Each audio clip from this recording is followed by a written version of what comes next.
My family and I love paddleboarding, but we don't have space in our house to store a huge board, so we've always just rented.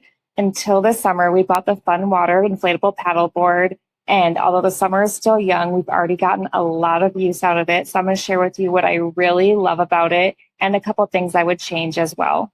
The Funwater paddleboard is 10.5 feet long and 33 inches across, so you will need some space for setup, but setting up the board is very beginner friendly, very intuitive. All you do is you lay the board out flat and then you are ready to start pumping up the board. The air valve is located at the tail end of the board, and this does come with its own pump as well that locks right into the valve, so no need to hold on to it while you're trying to blow up the board. I would say that the board takes us about 10 minutes to pump up, which is fairly quick, but I will say that pumping up this board is a bit of a workout. So if that's a deterrent for you, your arms will get a good workout. One thing to know about inflatable paddle boards is that they're going to look ready long before they are. That's why I like the pump that it comes with. It tells you the PSI right on the top, because if you overfill the board, you can damage it. However, if you underfill it, you're going to notice when you get in the water that the board isn't as stable as it should be.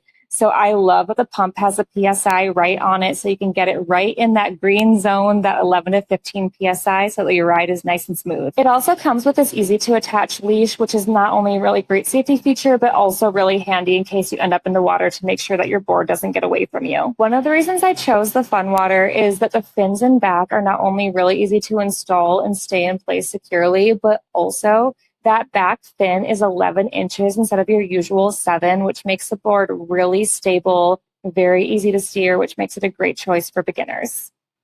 The handle in the middle of the board makes the board extremely easy to carry and also is very handy if you end up in the water and need to pull yourself out. One con of this set is that the paddle it comes with, while functional, is a little bit narrower than other paddles I've used, which can slow down acceleration. It'll definitely get us through this summer, but we might invest in a wider one for next summer.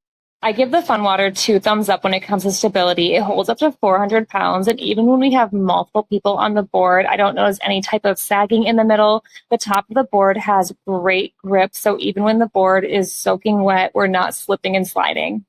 Packing away the Funwater is also very easy. All you do is you take this cover off, and then you're going to take this little air valve and twist it to the left to begin releasing the air. Just a heads up, it is very loud when the air first starts releasing, but it quiets down after just a couple seconds. Once the valve is open, you can now start folding up your board to help push that air out. It is much less of a workout folding up the board than it is blowing it up. We can usually get it completely deflated and folded up in about 5 minutes. I really like that the bag that it comes with is so nice and spacious. It easily fits the board, the paddles, the pump, the fins with room to spare. I also like that the carrying case is a backpack, so you can just put it right on your back and still have your hands free. The straps for the backpack are also really nice and thick so that it doesn't dig into your shoulders when you have a long walk to the beach. So if you're looking to make the most of summer and want to make some amazing memories on the water with a paddleboard that's portable, easy to use, easy to set up, and so beginner friendly, the Funwater might just be for you.